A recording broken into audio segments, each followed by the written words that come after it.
After my brother Ethan was diagnosed with cancer, the dying wish he proposed was to marry my girlfriend. Faced with this insane request, my parents actually dropped to their knees right in front of me and begged me to break up with her. Even my sister Hannah, who was usually so kind, swung her hand and slapped me across the face. She pointed a finger at me and screamed that women are replaceable like clothes, but brothers are blood. She told me that nothing in this world would ever be more important than Ethan's life. Everyone crowded around to throw insults at me. And just as I was about to lose my mind with rage, Ava suddenly walked in. She happened to be a high-level black belt in martial arts. Without saying a single word, she stepped forward and delivered a stinging slap right across Ethan's face. She screamed at him, asking if he thought he could guilt-trip her into marrying a disgusting creep like him. She asked him if he had even bothered to consider her feelings before he started acting like a lunatic. She told him that his cancer was nothing but karma for the way he lived his life. She even told him to make sure someone called her when he finally kicked the bucket so she could throw a party to celebrate. After she finished with him, she turned around and slapped Hannah too, pointing a finger right at her nose. She mocked her for being so pathetic that she viewed herself as nothing more than a piece of clothing. She told her to take a good look in the mirror because she looked like a piece of junk being traded back and forth on a resale site. After we had been dating for 3 years, I finally brought Ava to my parents' house in San Francisco. My mother, Mary Miller, greeted her with forced enthusiasm. She told Ava how wonderful it was to meet her and claimed it was a true blessing for our family that I had found someone like her. She kept smiling as she suggested that we should start planning the wedding immediately. She said that as soon as Ava's parents returned from their trip to Europe, we should all sit down and pick a date. Ava replied politely, telling my mother that I was a wonderful man and that she felt like the lucky one in our relationship. Ava added that we were actually considering a wedding this coming fall. I laughed and agreed with her, saying that since she was so amazing, I wanted to marry her as soon as humanly possible. A moment later, my older brother Ethan, who'd been brooding in silence throughout dinner, finally spoke up. His voice sounded hauntingly raspy. He looked at our parents and told them that he probably wouldn't live long enough to see my wedding day. He pulled a crumpled hospital report from his pocket and flattened it out on the dining table. He claimed he hadn't wanted to worry them, but said he was at a total loss for what to do. He started sobbing about how young he was and how he hadn't even had the chance to take care of his parents yet. My heart sank because I knew from experience that Ethan was probably up to something. Out of the 3 Miller siblings, he was the one who had stayed with my mother while I was sent away, making him the golden child. From the moment I was brought back to the Miller estate, my so-called brother had made it his mission to ruin my life. He had spent his whole life being jealous of me and couldn't stand seeing me succeed at anything. My mother was immediately panicked by his bloodshot eyes and tearful face. She grabbed his arm and demanded to know what he was talking about and what was wrong. My father took the medical report and slowly unfolded it, his hands beginning to tremble as he read the lines. He whispered the words stomach cancer under his breath. My mother snapped at him and told him to stop saying such horrible things and that there was no way it could be true. She snatched the paper from his hands and read it over and over again until her entire body began to shake. She screamed out Ethan's name and asked how this could possibly be happening to him. Under the table, Ava reached for my hand and gave it a small, reassuring squeeze. Ethan stood up and tried to act like he was being brave for the family as he told them to stay calm. My father looked at him with a strained expression and asked him for the full story. He wanted to know how something like this could have gone undetected for so long. He reminded Ethan that the family went for annual checkups and couldn't understand how he had suddenly ended up with stage 4 cancer. Ethan tilted his head back and closed his eyes as a single tear rolled down his cheek. He looked like he was in deep emotional pain. He choked out that he didn't have any answers and that his stomach had just been hurting terribly for the last few days. He said he finally went to the doctor and was told that it was advanced cancer. The moment he said those words, a heavy and suffocating silence filled the room. My mother frantically asked if there was any treatment or if the doctors could save him. My brother whispered that the doctors had given him 6 months to live at the very most. After he said that, he acted as if all his energy had vanished and he stumbled back to his bedroom. My mother was the first to run after him, screaming for him not to do anything desperate. My father followed her immediately. My sister Hannah wiped her tears and looked at me with bloodshot eyes, telling me she was sorry about the situation. She suggested that Ava and I should probably head home since everything had become so chaotic. She said they had hoped for a nice family dinner, but everything had fallen apart. I frowned and held Ava's hand tight, telling Hannah it was fine and that I would get Ava home while she took care of our parents. On the drive back to the city, I stayed completely silent while staring at the road. Ava looked over at me and asked if I was really okay with leaving my family in that state. She seemed worried about the tension I was clearly feeling. I shook my head and told her it was fine. She asked if I was secretly worried about Ethan's diagnosis. The interior of the car was dark, and the soft light from the dashboard highlighted her beautiful features as she watched me. I sighed and told her I was thinking about how a person could just get that sick overnight. I told her I had a bad feeling about the whole thing, and it was making me incredibly uneasy. It just didn't sit right with me. If things had gone according to plan, we would have announced our wedding date tonight. It was supposed to be a happy family gathering, but then Ethan had to ruin everything with his terminal illness announcement. It felt like he was hijacking our moment. Ava squeezed my arm and told me not to overthink things because she would always be there for me. I tried to lighten the mood by joking that since Ethan was technically her ex, she might just be worried about him. I wanted to see her reaction.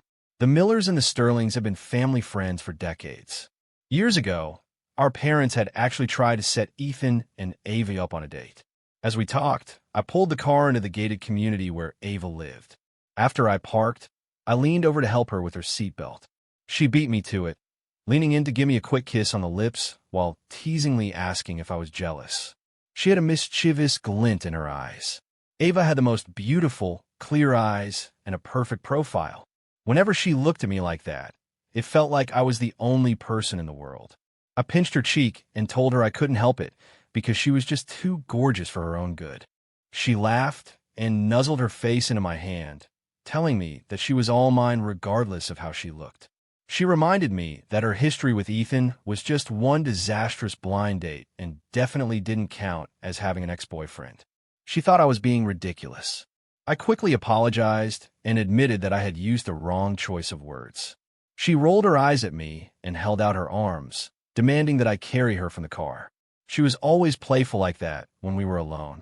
I bowed my head and told her that her wish was my command. Ava laughed softly as I lifted her out of the seat and held her close. For a moment, all the stress of the evening seemed to disappear. Ava and I first met right after I finished high school. Back then, Ethan pretended he wanted to fix our relationship by taking me on a graduation road trip. He promised he was done being my rival and wanted to prove he could be a good brother. Instead, he drove me to a sketchy, illegal warehouse in a remote part of the state and stole my phone the moment I turned my back. He abandoned me there and sped off without a word. I had to wait until the workers weren't looking to make a desperate escape. I was stranded in a strange town with no money and hadn't eaten for days. Eventually, I collapsed on the side of the road from pure exhaustion and hunger. Fortunately, Ava found me and helped me up, buying me a hot meal before I could even tell her my name. She even gave me a couple $100 so I could buy a bus ticket back to San Francisco. I didn't see her again until after we both finished college. I spent 3 months straight trying to convince her to go out with me before she finally agreed to be my girlfriend. 3 years went by in the blink of an eye. I was honestly surprised that someone as beautiful as Ava had never been in a serious relationship before me. One night, while Ava was sound asleep, the buzzing of my phone on the nightstand woke me up. I crept out to the balcony so I wouldn't wake her. My mother was on the line, sounding like she had been crying for hours. She told me that I had seen the report and that Ethan's cancer was terminal and beyond any hope of treatment. I cut her off with a voice as cold as ice, asking her what they wanted from me this time. I asked if they wanted me to give up another achievement or if this was like high school when they forced me to hand over my scholarship to him. I was done being their sacrificial lamb. There was a long silence on the other end before she finally spoke. She told me that Ethan had just confessed his dying wish was to marry Ava. I was so stunned that I couldn't even force a word out of my throat. My voice rose as my anger started to boil over, and I clenched my fists so hard my nails dug into my palms. I told her flatly that Ava was my girlfriend and that she had already promised to marry me. I was trying my best not to scream and wake up the whole building. She sighed and told me she didn't want to be the one to ask this of me. She said that since Ethan was dying, I should be willing to let go of just one woman for him. She asked me if 20 years of being brothers meant less to me than some girl. I let out a bitter laugh at the mention of brotherhood.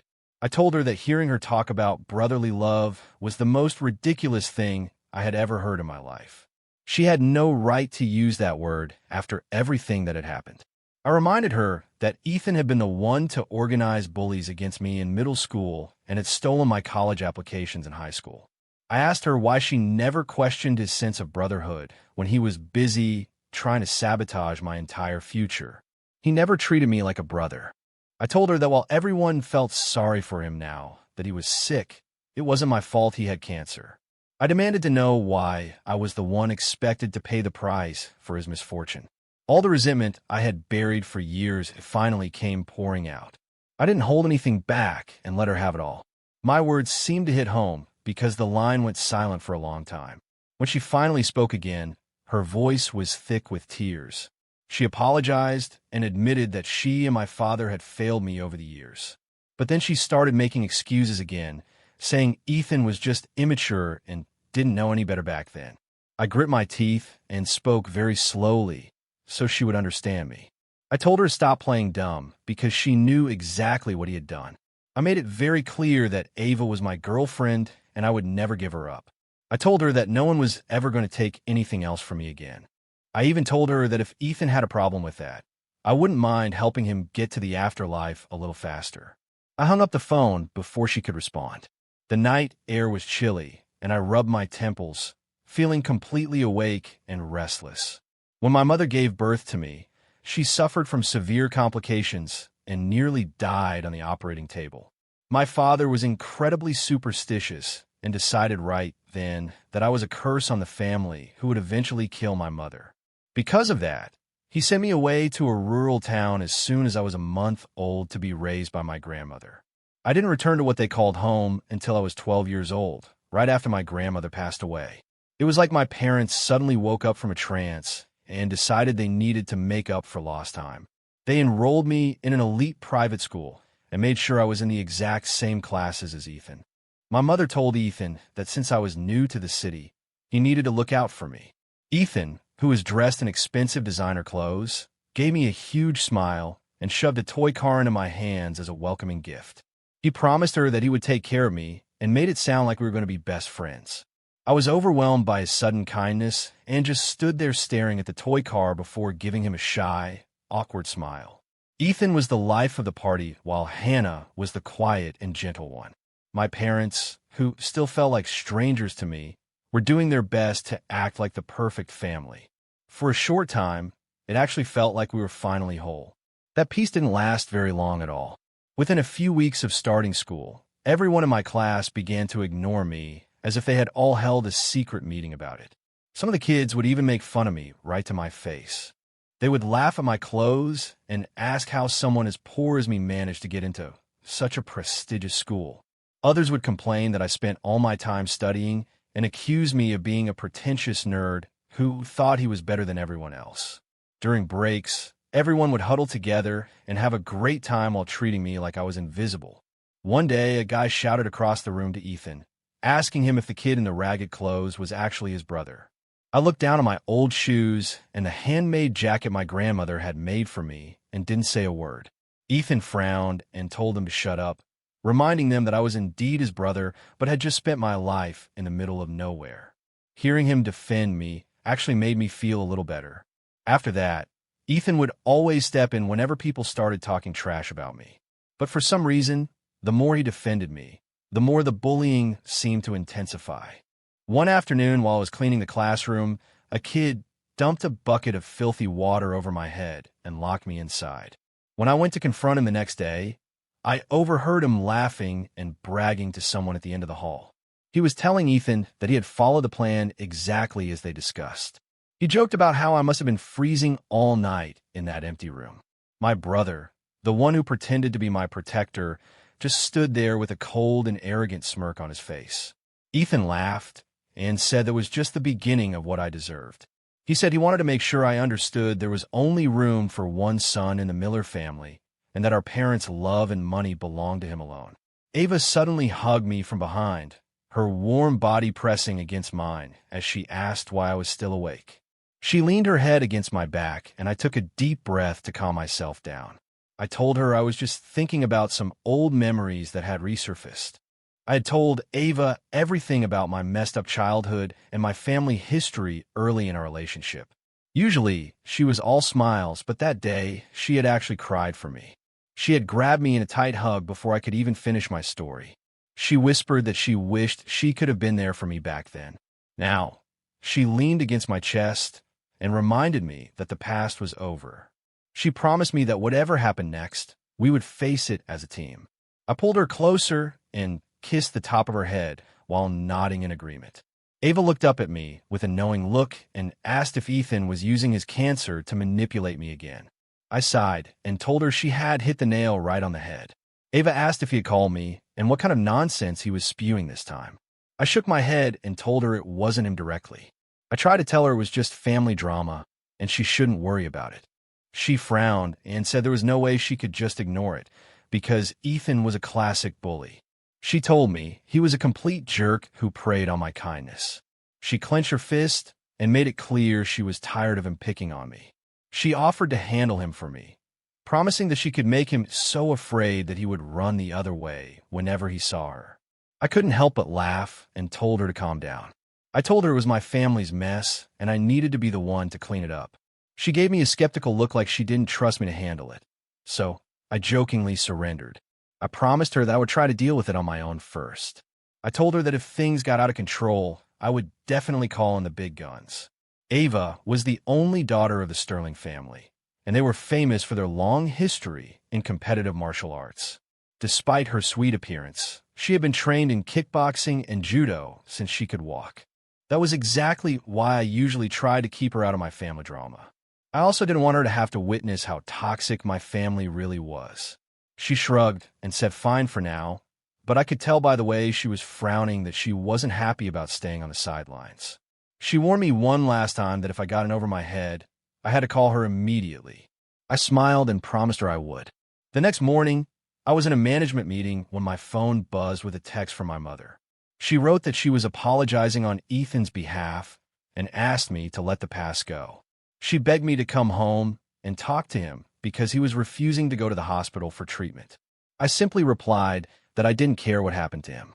I shut my phone off and went right back to my work as if I hadn't seen the message. After everything that happened in high school, I had no illusions left about my family. That was why I had refused to study engineering like my father wanted. I chose to pursue industrial design instead. During college, I started my own design firm with a few friends and built a brand from the ground up. My family's money came from real estate, and while they were wealthy, they weren't at the top of the social ladder in San Francisco. I had absolutely zero interest in joining the family business. My only goal in life was to stay as far away from Ethan as possible and never let him control me again. When I'm working, time always seems to fly by. By the time I took a break for lunch, I saw that I had over a dozen missed calls from my mother. I was so frustrated that I blocked her number right then and there. 2 months later, a major national design competition was coming to town. Since it was being held locally, I was working around the clock on my final submissions. I had no time or patience for any more family drama. I figured that since I wasn't going to their house, they would leave me alone, but I was wrong. One evening, I pulled into my driveway to find my father, mother, Ethan, and Hannah all waiting for me. I slammed on the brakes and got out of the car, asking them what on earth they were doing at my house. Before my mother could say a word, Ethan spoke up and accused me of being heartless for blocking them. He told me that I was being so rude that a stranger might think they were there to beg me for money. Ethan actually looked quite ill, with a pale face and dark circles under his eyes that made him look years older. I didn't feel a single ounce of sympathy for him despite his appearance. I knew him too well to fall for his act. I told them that if they were there to talk about Ava again, they could leave immediately. I tried to roll up my window, but Ethan reached out and blocked it with his hand. He begged me not to be so cold and reminded me that we were still family. He sounded so sincere and kind, exactly like the day he had pretended to be my friend when I first moved home. I just laughed and told him that his acting skills hadn't faded one bit over the years. I wasn't buying any of it. His smile faltered for a split second. I stepped out of the car and crossed my arms, telling them they could say whatever they wanted right there on the sidewalk because they weren't coming inside. My father's face turned bright red as he stepped toward me. He asked me if that was really how I was going to speak to my own family. I smiled and reminded him that since he didn't bring me home until middle school, he hadn't exactly been around to teach me any manners. I didn't know him anything. He was speechless for a second before his temper flared, and he accused me of being disrespectful. He turned to my mother and told her that he had always been right about me being a curse. He even claimed that Ethan probably got cancer because of my negative energy. I stared at him with eyes as cold as ice, which only made him angrier. He shouted at me, asking why I was staring and claiming that bringing me home was the biggest mistake he ever made. He ranted about how they had supposedly spoiled me only for me to become an ungrateful brat. My mother tried to pull him back and told him to lower his voice. Hannah stepped in too, telling my father that he was being way too harsh with me. They were trying to play the good cop, but I wasn't falling for it. My mother tried to smooth things over by saying my father was just stressed and didn't mean what he said. She stepped closer and tried to sound motherly, asking if I was taking care of myself and eating well. She told me she had the cook make my favorite meal and begged me to come home for dinner. Their little performance didn't move me at all. It just made me want to laugh at how ridiculous they were being. My mother grabbed my hand and told me that since I was her own flesh and blood, she loved me more than anyone. I knew a request was coming next. She hesitated for a second before asking if I had given any more thought to Ethan's request. I knew it. I just smirked and pulled my hand away, turning my back on him to go inside. Suddenly, my mother grabbed my arm and dropped to her knees with a loud thud. She started crying uncontrollably and begged me to help Ethan since the doctors said he was dying. She asked me if her kneeling before me was enough to finally get me to agree to his wish. I was completely caught off guard and tried to pull her back up, telling her to stop making a scene. The rest of them looked just as shocked as I was. My father was the first to snap out of it, screaming at my mother and asking why she would ever kneel to someone as worthless as me. My mother's sobbing intensified as she talked about how she had raised Ethan herself and couldn't stand to see him suffer. She even claimed she would die in his place if she could. Hannah chimed in, telling me it was just one girl and I shouldn't be so stubborn. Ethan rushed over and knelt down beside her, pretending to be the victim as he told her to stop begging me. He said that seeing her like this was more painful than the thought of dying. He told her they should just forget it and that he didn't need to marry Ava after all, taking all the blame on himself. Their little display of family devotion was making me feel physically ill. I stepped back and ripped my arm away from my mother before reaching out and grabbing Ethan by the collar. I didn't hesitate for a second before I slapped him hard, twice, the sound echoing through the neighborhood. I asked him how long he had been planning this pathetic little performance. I told him he was delusional if he thought I was falling for his act. I told him I was finally done with his games. I told him the first slap was for all the years he spent bullying me while pretending to be the perfect brother. The second slap was for the time he sabotaged my education and stole my future. I finished by kicking him in the chest, sending him sprawling back onto the gravel. His face was already turning red from the slaps, and he had a nasty scrape on his arm that was starting to bleed. He looked like a complete mess. I saw a flash of pure hatred in his eyes for a second before he quickly went back to his pathetic act. He wheezed out an apology for the past and asked if I was really going to hold a grudge against a man who was on his deathbed. He started coughing violently before he could finish, and suddenly a spray of blood hit the ground. My father looked like he was about to have a heart attack from stress. He rushed to Ethan's side, screaming and asking what was happening to him. Hannah finally lost it and started screaming at me to apologize to Ethan right now. She charged at me and swung her hand, catching me right across the cheek with a hard slap.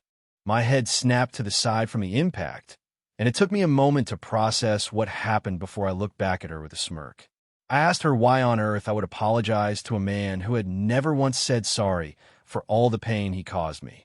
I was so angry that my entire body was shaking. Just yesterday, these people were smiling and talking about my wedding like we were a normal, happy family. Now that the act was over, their true, disgusting natures were finally on full display. Hannah kept lecturing me about how I should let go of the past because Ethan was dying. She asked me if I was really going to throw away my relationship with my brother over some girl. She even insulted my intelligence, saying that all my education had been a complete waste. She told me that women were replaceable, but family was forever, and asked how I could possibly value Ava more than Ethan's life. I was just about to lose it when a blur of movement caught my eye. There was a loud crack as someone else got slapped. Ava had arrived and delivered a brutal slap to Hannah's face. She looked at the whole family and asked them if they had no shame for ganging up on me like this. Her voice was freezing cold and filled with pure authority. I was shocked to see her and asked why she wasn't at the office. She told me our chef, Tony, had called her to say there were unwanted guests at the house. She had checked the security cameras and rushed over because she was worried they were going to hurt me. I usually get so caught up in my work that I forget everything else, but Tony always looks out for me. Ava gave me a playful wink and told me not to worry because she was there to have my back. It felt amazing to have someone on my side for once. I didn't even know what to say. Ava turned her attention to my family and looked them over with pure disgust. She asked my parents point blank if they were really trying to force us to break up so she could marry Ethan instead. My mother scrambled to her feet and tried to explain that since this was a merger of two powerful families, it shouldn't matter which brother she married. Ava just looked down at the ground and let out a soft, mocking laugh. She asked them why they were bothering me instead of taking their ridiculous proposal to her parents.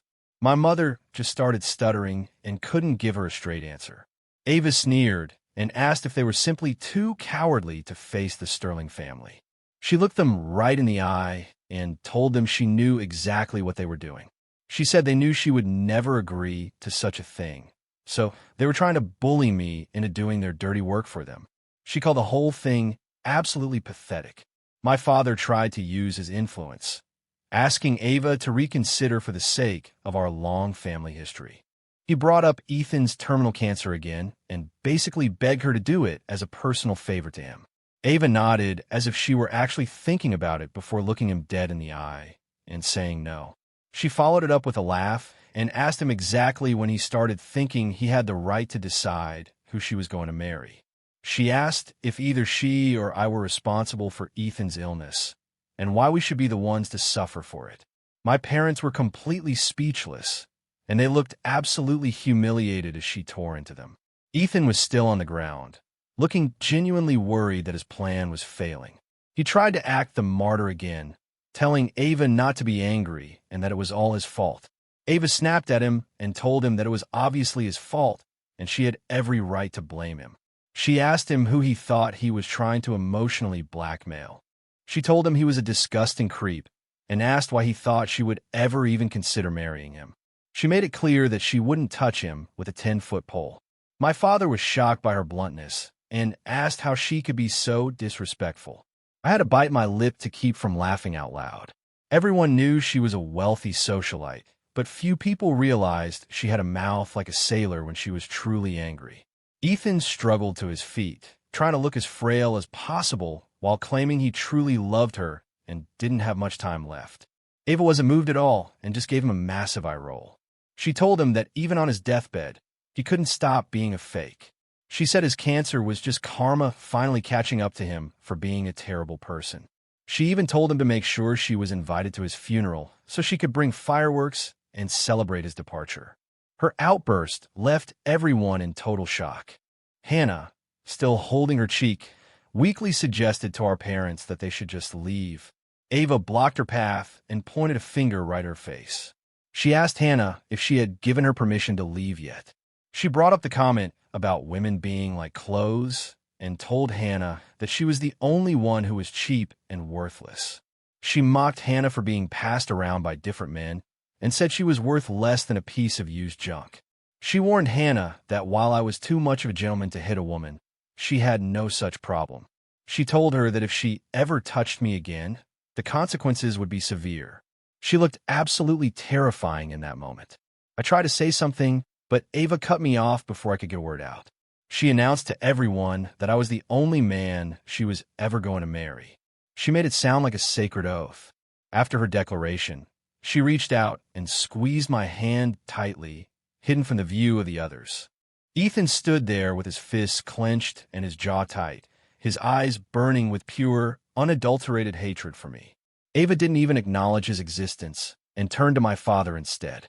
She told him that they needed to be honest and admit that this marriage was basically a charity case for the Millers. She wasn't holding back anything.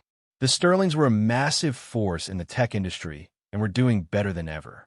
She pointed out that her family had no reason to use her as a bargaining chip with a real estate firm that was past its prime. She told my father that if it weren't for me, she wouldn't even waste her time looking in the direction of the Miller family. My father turned bright red with embarrassment and stood there stuttering, unable to form a single coherent sentence. Once we were back inside, Ava started applying some ointment to my face. She was furious when she saw the clear red handprint Hannah had left on my cheek. She couldn't believe that my own sister could be so cruel and violent toward me. I told her it was fine because I didn't care about Hannah's opinion anymore. I was just glad that I finally stood up to Ethan and gave him a piece of my mind. Ava just snorted and said that he got exactly what was coming to him. After she finished with the medicine, she curled up in my arms but was still clearly upset. She asked me why I hadn't told her the truth the night before. She admitted that she had been terrified when she saw the family gathered at the door. I gently poked her cheek and apologized for keeping her in the dark. I explained that I thought I could handle them on my own and that I was honestly a little embarrassed by my family's behavior. She looked at me with a confused expression. I told her it was painful to have the woman I loved see my family acting like a pack of rabid animals. I finally decided to be completely honest with her about how much it hurt to be treated that way. I didn't want to hide anything from her anymore. Ava looked at me with a serious expression and told me to stop beating myself up. She reminded me that no one gets to choose the family they are born into. She said all she saw was a man who was incredibly strong and resilient despite everything he had been through. She told me I wasn't the kind of person who let a toxic family define him and that I had built my own successful life from scratch. She called me her light and told me that she loved everything about me. Her words meant more to me than anything my parents had ever said. She snuggled closer and whispered that since we were going to be married, we were a team.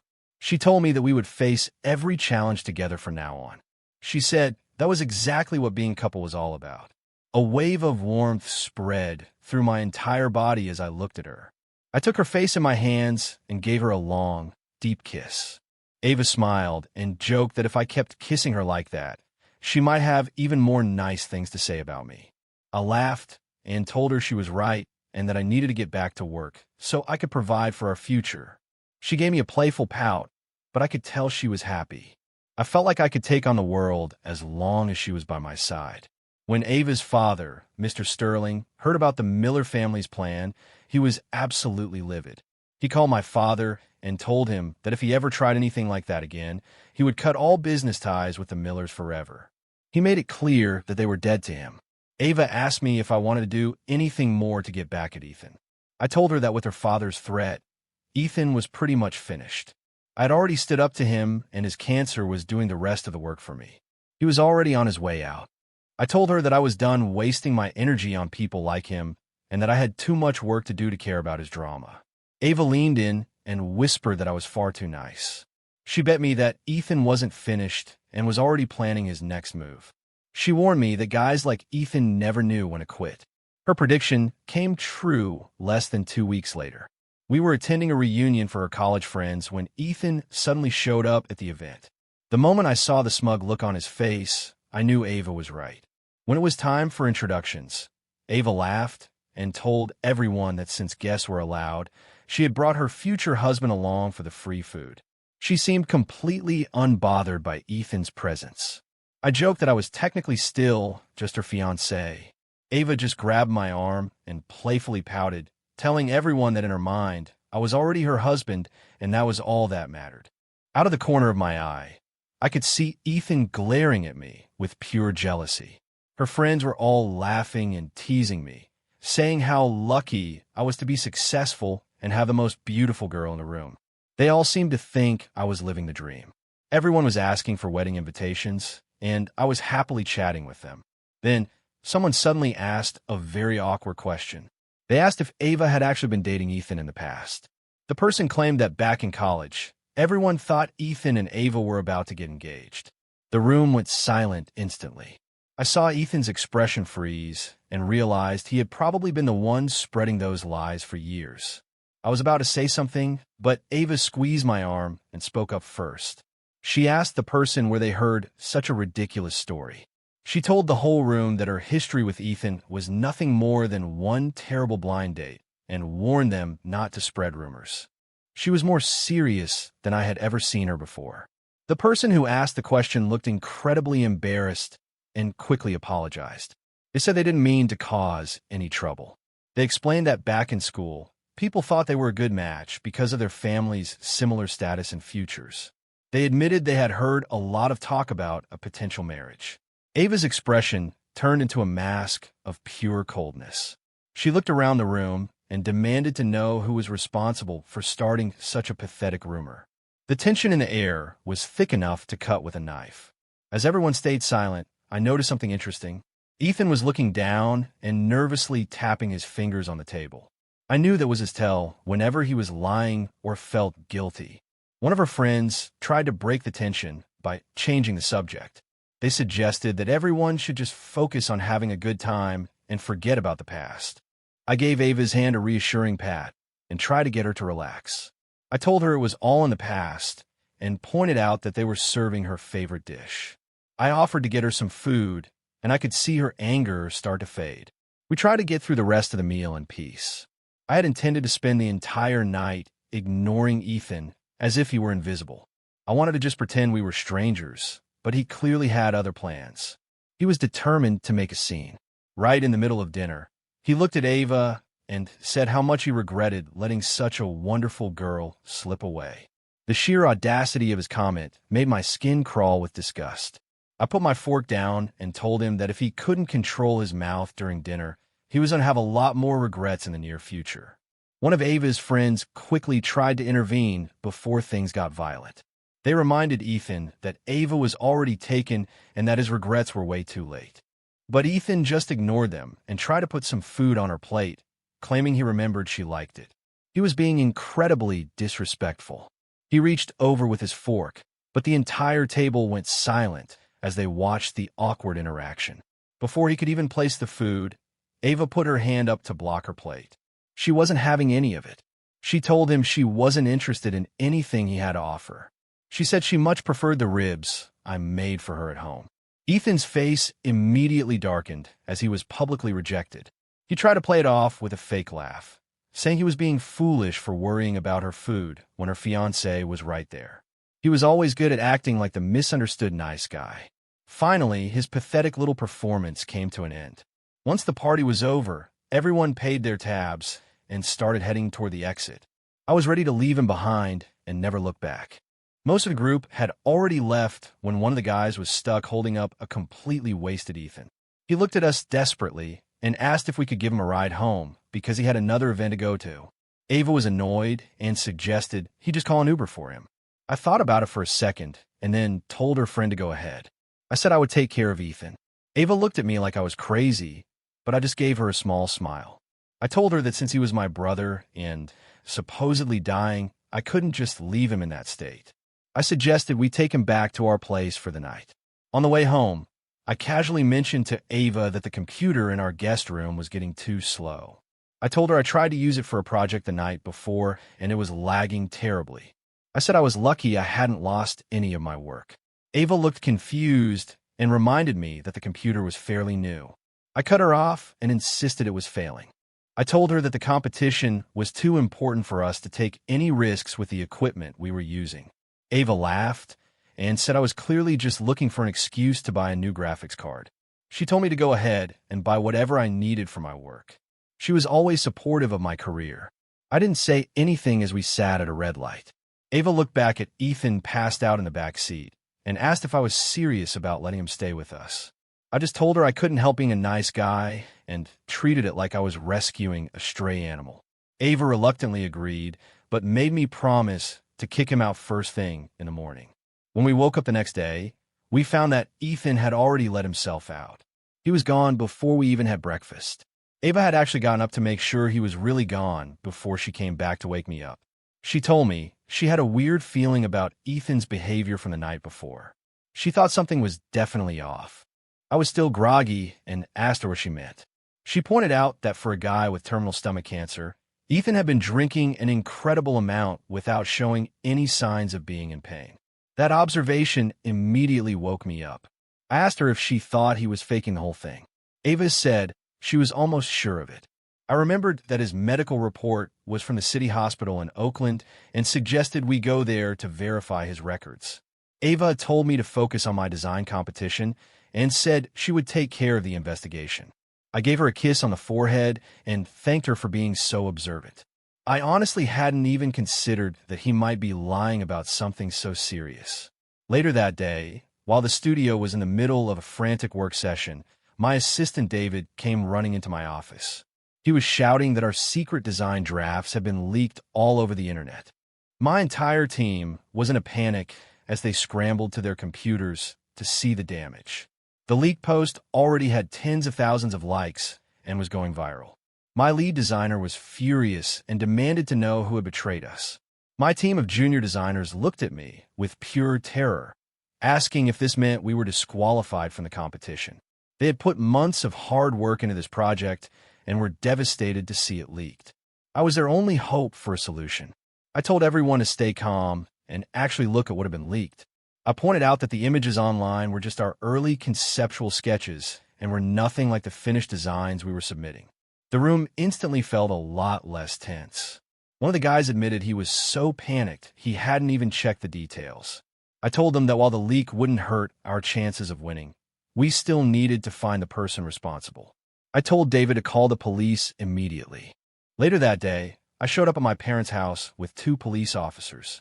My mother opened the door and looked back and forth between me and the uniforms with a terrified expression. She asked what on earth was going on. I walked right past her into the living room and pointed a finger at Ethan, who was lounging on the couch. I told the officers that he was the one who had stolen my intellectual property and leaked it to the public. The senior officer stepped toward him and told him he needed to come down to the station for questioning. Ethan acted like he was completely shocked and claimed they must have the wrong person. He tried to look innocent. The officer explained that I had filed a formal complaint for corporate espionage and theft. Ethan finally realized that I wasn't joking and started to panic. He realized he was in serious trouble. He started yelling, demanding to know what proof they had against him. My mother rushed to his defense, telling the officers that her son would never do such a thing and that they needed actual evidence before they could take him. I just smiled and pulled out my phone. I showed them the crystal-clear security footage of Ethan breaking into my guest room and copying the files onto a thumb drive. I asked my mother how she planned to explain that. She watched the video several times as her hands started to shake. She finally looked at Ethan with an expression of pure disbelief and asked him if he had really been stupid enough to steal from his own brother. Ethan was terrified and started stammering, begging my mother to believe his side of the story. I just stood there with my arms crossed and told him he could explain all he wanted once we got to the precinct. Once we were at the station, Ethan finally snapped as he was being led to a holding cell. He tried to lung at me and attack me right there in front of the cops, but several officers immediately tackled him to the ground. He was screaming at the top of his lungs, calling me every name in the book and accusing me of setting him up. He fought the officers every step of the way as they dragged him out of the room. He looked like a complete lunatic. His mask of being the perfect son had completely shattered, revealing the pathetic, vengeful person he really was. People in the neighborhood were standing on their porches watching the whole scene as he was loaded into the back of a squad car. I knew that word of his arrest would be all over the local social circles by the next morning. Even after the sirens faded away, my mother just stood in the driveway in a trance. She couldn't stop thinking about the sight of her favorite son acting like a rabid animal. She kept asking herself how her perfect son could have ended up like this. She didn't understand that all the expensive schools in the world couldn't change who he was. Underneath the designer clothes and family name, Ethan was nothing more than a common criminal. I hired the best legal team in California to make sure Ethan faced the full consequences of his actions. We brought up everything, including his theft of my work and the way he sabotaged my education years ago. He was facing a mountain of criminal charges. My mother and Hannah wouldn't stop calling me, begging me to drop the charges for the sake of the family. My father, however, was a cold businessman who only cared about the company's reputation.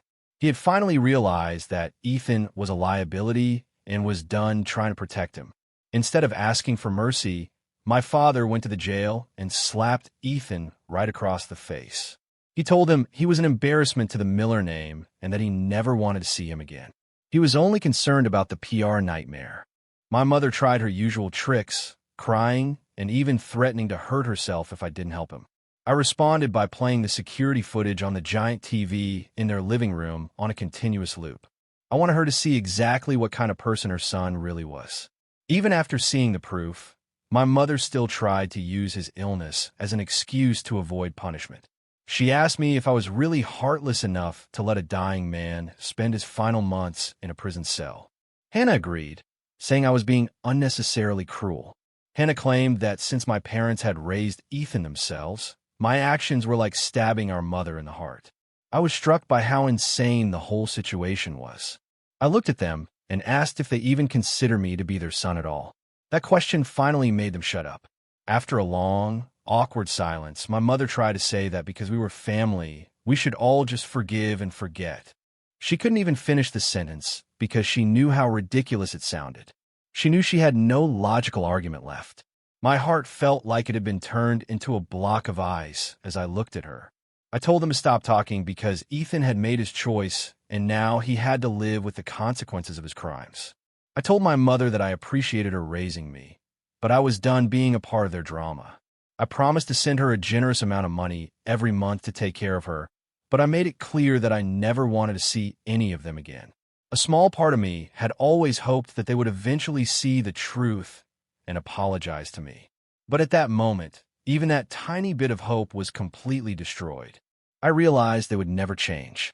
My mother just stood there in shock before she started screaming that I was an ungrateful child. I looked at her with absolutely no emotion in my eyes.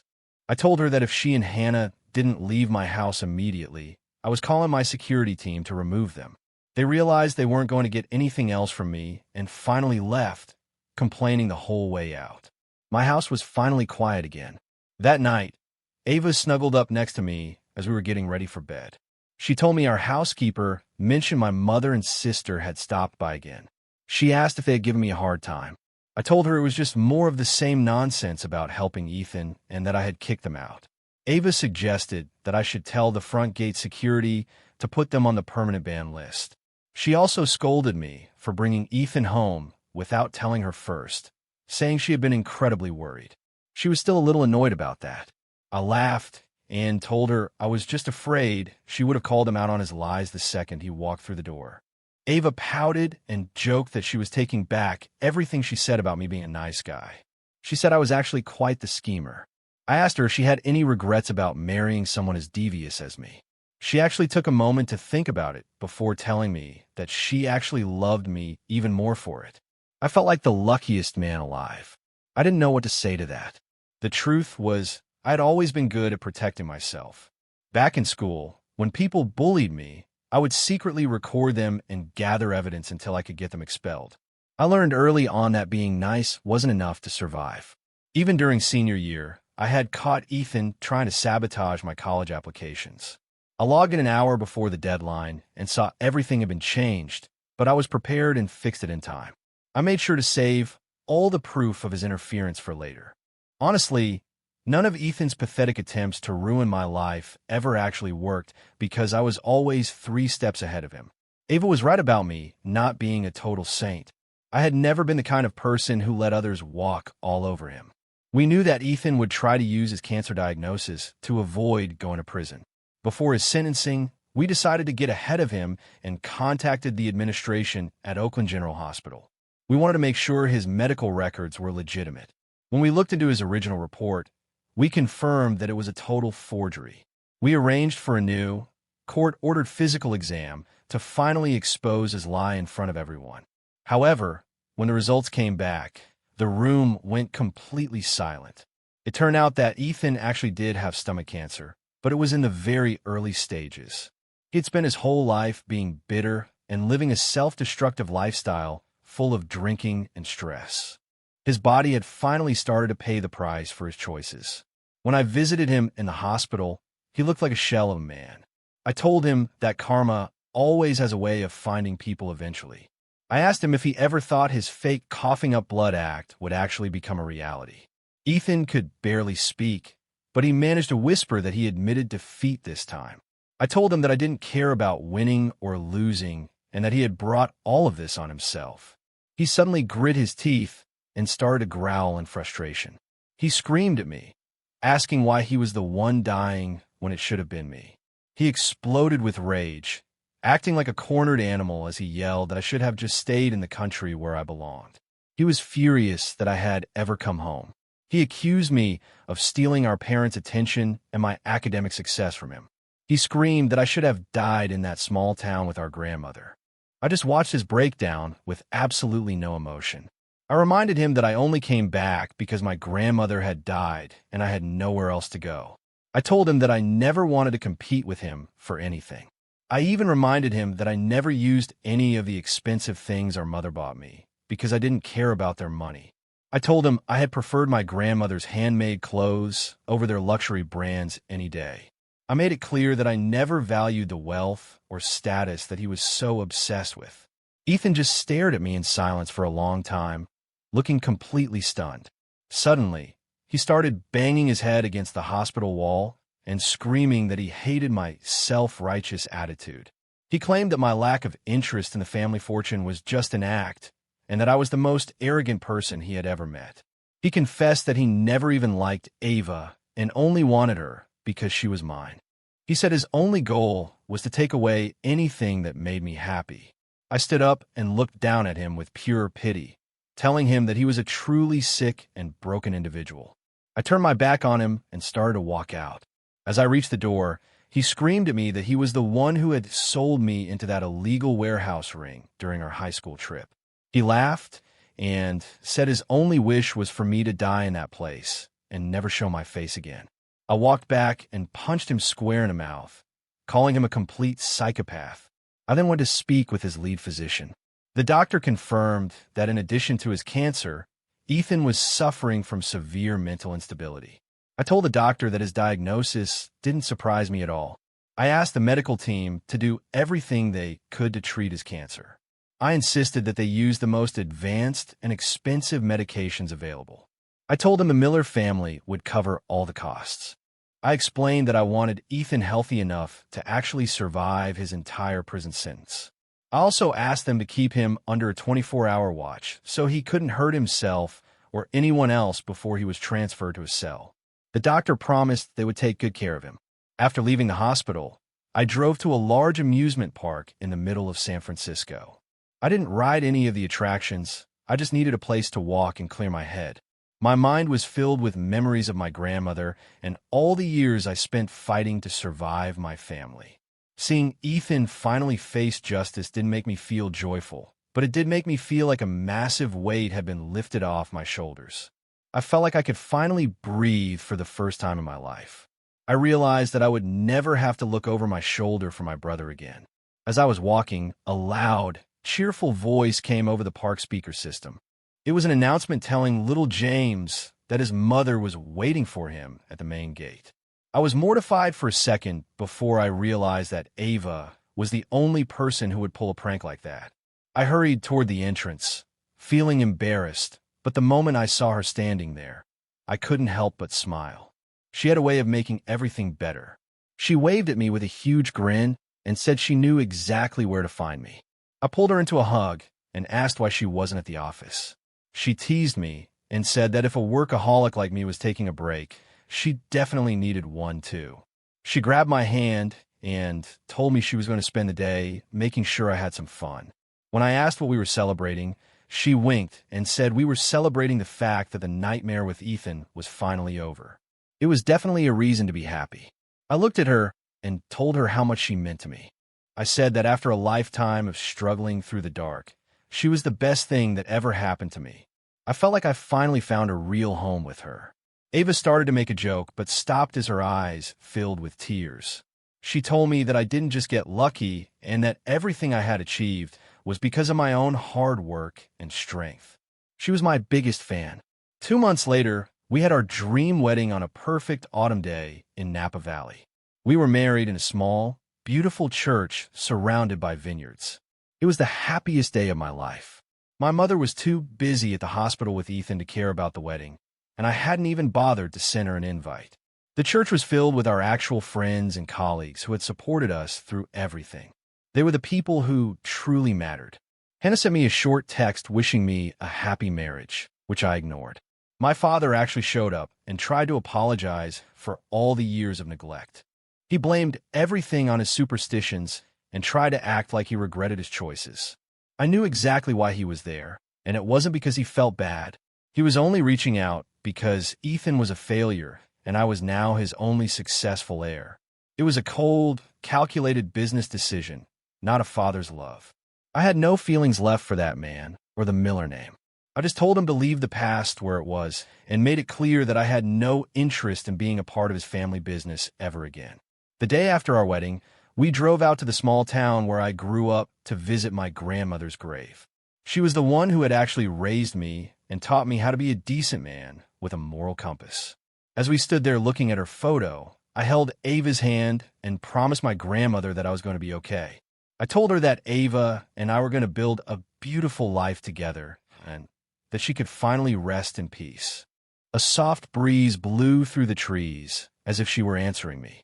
I had spent my life being treated like a curse by my own parents, only finding a home with them after I lost the only person who truly loved me. I had finally walked away from their toxic world, and I wasn't cold. I was just finally free. With Ethan in prison and Ava by my side, I knew that the best years of my life were finally beginning. If you have ever felt like the black sheep of your family, just remember that you don't owe anyone your happiness. You only owe it to yourself to find a life where you are truly loved. Real family doesn't ask you to destroy yourself for them. And once you realize that, you'll never be afraid to walk your own path.